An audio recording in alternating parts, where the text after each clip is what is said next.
Hi there. Welcome to Kristina Hagan Live. And thank you so much for all those that were on time at 3 o'clock. But this was a new little setup that we did to bring Todd Braley from Colorado. He's on Skype with Kristina Hagan on Kristina Hagan Live. And I'm so delighted to have you here, Todd. Well, thanks, Kristina, for having me. I'm, I don't know. I'm just getting used to all this interview stuff. This is cool, and I'm not used to it. Well, in some cases, I think nor am I. So together we venture on our journey together, and it's funny how we've crossed paths, Todd. I've heard great things because I know a couple people that are involved in your projects. One is Arlene Bashinger, and Right. also Gage Maverick.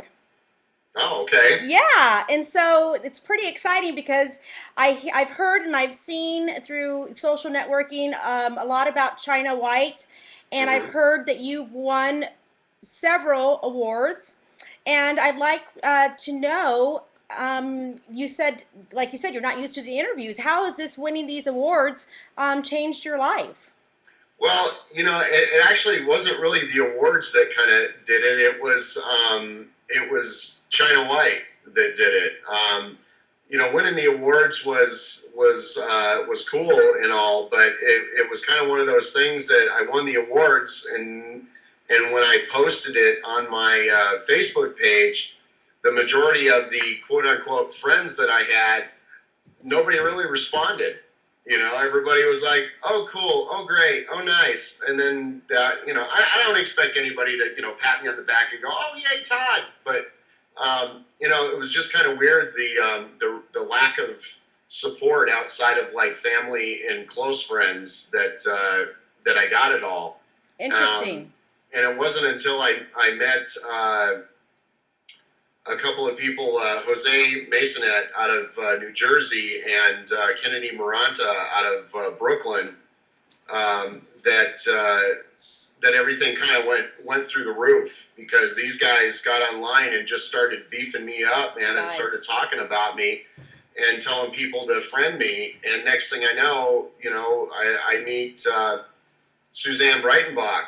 And then from Suzanne Breitenbach, we got to talking a little bit because she sent me a friend request. And in talking, it was like, I was trying to get people's opinions outside of my close friends about the China White script. Myself and Cassandra Bryson had rewrote it here towards the beginning of this year, and I was trying to just get people's input. Suzanne read it and was just beside herself, and she goes, "Do you have anything I can watch? Do you have any videos I can watch, stuff that you've done?" I said, "Yeah." So I sent her my film that I won Best Director for, Congratulations. Mia Rapist, and she watched that, and she's like, "You know what? People got to know about you. People got to know about you." And she just, between her and Kennedy, they just kind of took off and just um, started putting my name out there and telling people, "You got to know this guy. You got to know this guy." Literally, this was 5 weeks ago. You So, know, so your involvement in China White is that you are the script writer. I'm the original story. I came up with the original story for it, and yeah, I mean, I wrote the original script. China White has had several incarnations, and I'll be brief on this. But the first incarnation was when I was 18 and had my Super 8 movie camera. My buddy Tim Piantadosi and I were huge Miami Vice fans, and we made a movie called, we made our cop movie, and we called it China White. We actually took the China White words from a song by Grandmaster Flash called White Lines. Cool. And there's a section of the song that's giving like the rundown of all these different kinds of cocaine or different. I know that song. Yeah, you know the White song. lines. Yeah, I was wondering what that was about. Now that I'm much older, I know what it's about. But yeah, Yeah, exactly. I remember But that. so anyway, there's a section where it lists off a whole bunch of different China White, Mother of Pearl, Ivory Flake, everything you need. And Tim was like, "Going, dude, we should call our movie China White." So And yeah, yeah. So the movie is. Tell us a little bit about the movie. So you also will be directing it, correct? Yeah. What? Basically when we put a script together on the film after we did our short film, and years later I came up with I was writing the script, and after we put the script together, I actually lived in LA for quite some time, and had shopped it around and had people say they were going to give me money for it, never came Never to, happened. and that. And it wasn't until I moved out here to Colorado that a buddy of mine said, "Hey, you know what? After seeing some of my stuff I had done in the past, he goes, we should make that movie China White that you always talk about." And I said, "Well," I said, "how are we going to do it?" He said, "Let's just do it." Awesome. And we shot. There is actually a full-length version of China White that's out there that I have, but I hate it because my lead actors were horrible. They did great in auditions, they did great in rehearsals, but when it came time to shoot the movie, they choked. Well, yeah, so I don't like it. It's one of those movies that I hate it because of that. I don't like it. I don't, people tell me, well, it's not that bad. Well, not bad doesn't work for me. It's either good or it sucks. Well, yeah, and patience is a virtue, and if you have it in your mind what it should be, then that's what you need to go for, and that's what's going to sell, to the audience, is they're going to really want to see and feel what your vision was. And so, yeah, and so tell me a little bit about. I see that you've cast a lot of actors that are in the industry, that are up and coming actors. What is your approach to hiring an actor? Now that you've told me that the other ones, what would change now? Now that you've cast some of these actors and actresses, what would change now? How are you going to guarantee that they're the right ones? Or is there a formula, or you just have to go with your gut?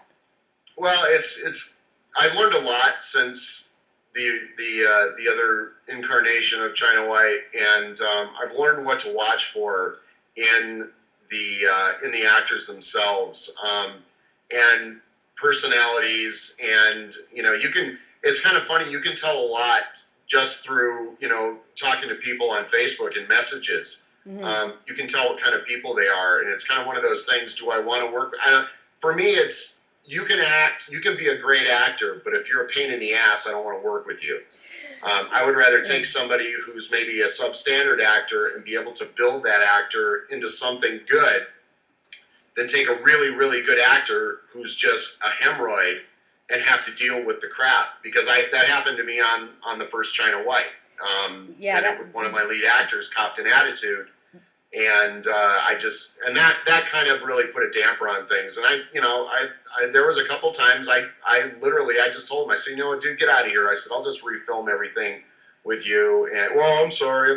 Well, no, sorry's not good enough. You're either going to shut up and stop acting like a child, or you're going to grow up and do this part, in which case then it just kind of fell apart. But what I'm looking for is realism. I look for realism. I want realism. I don't want you to act. Okay, right. I don't want you. I mean, acting is pretending, but acting is also reacting.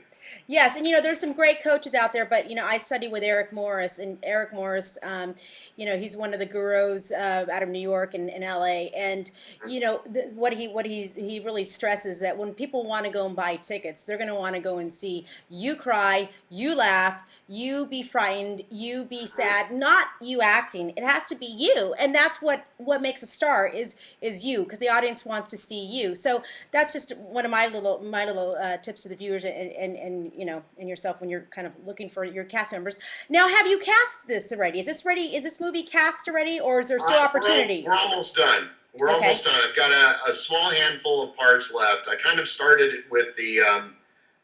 I already had, coming into this whole China White fan group thing and the places that I met Arlene and yourself, I had already had a handful of people picked for our lead roles. I had Jose Masonette to play Kevin Mercer. I had Whitney Money to play Laurie Mercer. I had Crawford M. Collins to play Susan Hart, and I had Kennedy Maranta to play Thomas Duran.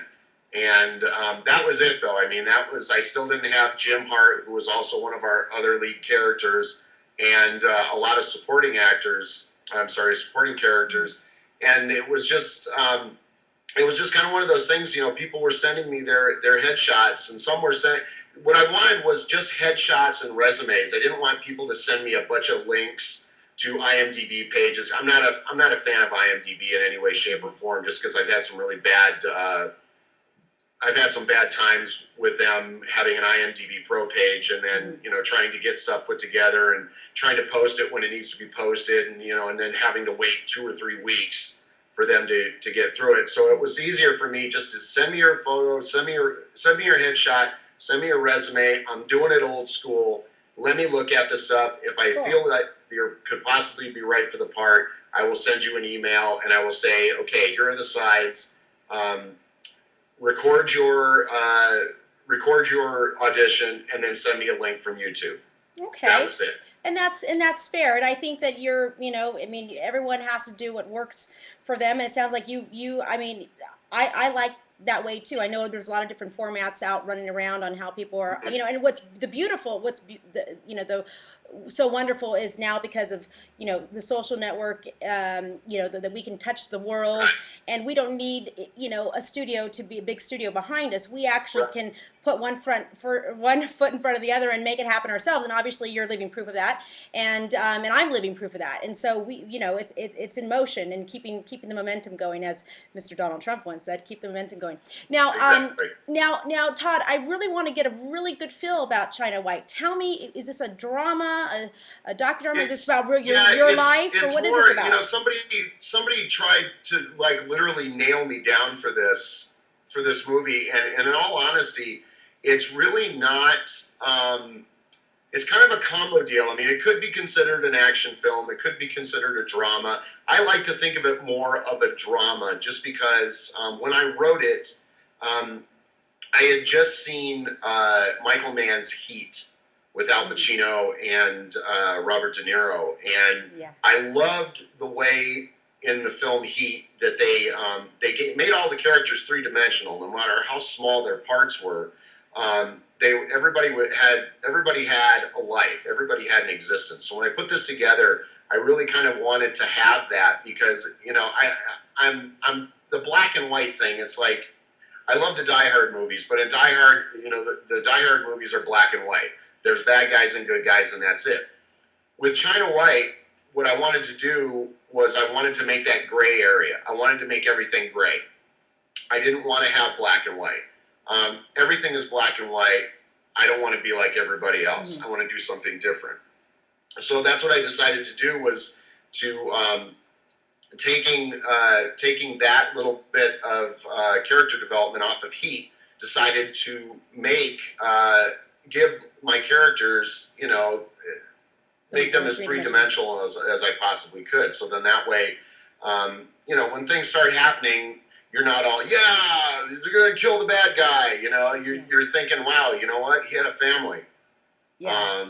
Or he had friends, or he had a girlfriend, or, some of that's, not every single character is like that, but, I wanted you to halfway care about some of the people that were in the movie versus just either hating them or loving them.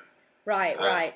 So that was the deal. So, I mean, I consider it a drama. Some people consider it an action drama. I don't know. I think of it more along the lines of just a straight drama. Okay, and so now that you're in pre-production right now, and when do you expect the movie to be out? Or well, there's a possibility. I mean, it's still up in the air right now, but there's a possibility that we may have to push shooting. We were supposed to start on October 22nd. That's about 15%. That we may have to push it. It's still 85% that we're on for October 22nd, but. I mean, I figured by the time we get it shot and get it done, I'm looking at February, March of next year. Because when I get a project done, I walk away from it for a week, and then I sit down and I just start working on it, because I edit all my own stuff too. Great. Well, I love your work ethic, and I love that you're, straight to the point, and you're direct, and you're being very honest with everyone that's watching here. And I think they're going to appreciate that, Todd. Now, we're gonna sign off because we're gonna go. We have lots of more questions for you, and that way we're gonna have 2 segments that will also be running that people can find on YouTube. So let's find out what your fan base and everyone that's following you what questions they have for you, Todd. So I'm gonna check out here with Kristina Hagan Live. This is segment 1, and we have segment 2. So tune in, give us about 1-2 minutes. Tune in back to Kristina Hagan Live with Todd Braley, world. Well, you are the China White. Is it the white? Is it Ride the White Horse? Is that the same song as White Lines? Or no, the other one's White Lines. Arlene, help me. I Yeah, that's what it is. Yeah. The other one, Ride the White Horse, that was like, if you want to ride. I love that song. But wasn't that about drugs too? Or yeah, it is. That's about heroin. Yeah, and yours is okay. Yeah, well, let's not get too much into the drugs. We'll sing for them more later. Yeah. Okay, Todd. Okay, well, Kristina Hagan Live. We'll catch you in a couple minutes. Todd Braley. Oh wait, if anybody watches this one, I want to give them some contact information. Give me some contact information of what you'd like them to find, how they'd like to find you, or watch what Facebook. Todd, give that information so we can have it on this clip too. Your contact information. My contact information, if you want to find me on Facebook, is Todd Braley. Just send me a friend request. And if you want to look at my website, it's Todd E. Braley, B as in boy, RALEY.com. And that's pretty much it. I have a Twitter, but on my phone, I haven't been able to figure it out how to use it yet. I know, all those things. It's I just kind of like, okay, well... Okay, it's up there. And are you open to people sending you any headshots and resumes? I'm still open to that. We still have extras parts to fill. Where I would rather with the extra. A lot of our extras, I would like to try and get as many of them as we can in New Jersey. Okay. So if you live in the New Jersey area, New Jersey, New York, Brooklyn area, I'd really like to try and get you guys in there. I don't want to fly a bunch of extras from California out there because it's not going to fit. Yes, and so on your website they'll be able to find all this information, correct? On your website, you just actually go to the China White fan group. Okay. That's where the majority of the information for China White is at. Okay. So it's just China White fan group. Send a request to be a part of it, and we'll put you in there. Excellent, and you'll have like a breakdown there. They'll be able to find some of the open roles. If you go to the files tab, there's a breakdown in there. Okay, great. We'll see you back in a couple minutes. Kristina Hagan Live, the first segment with Todd Braley.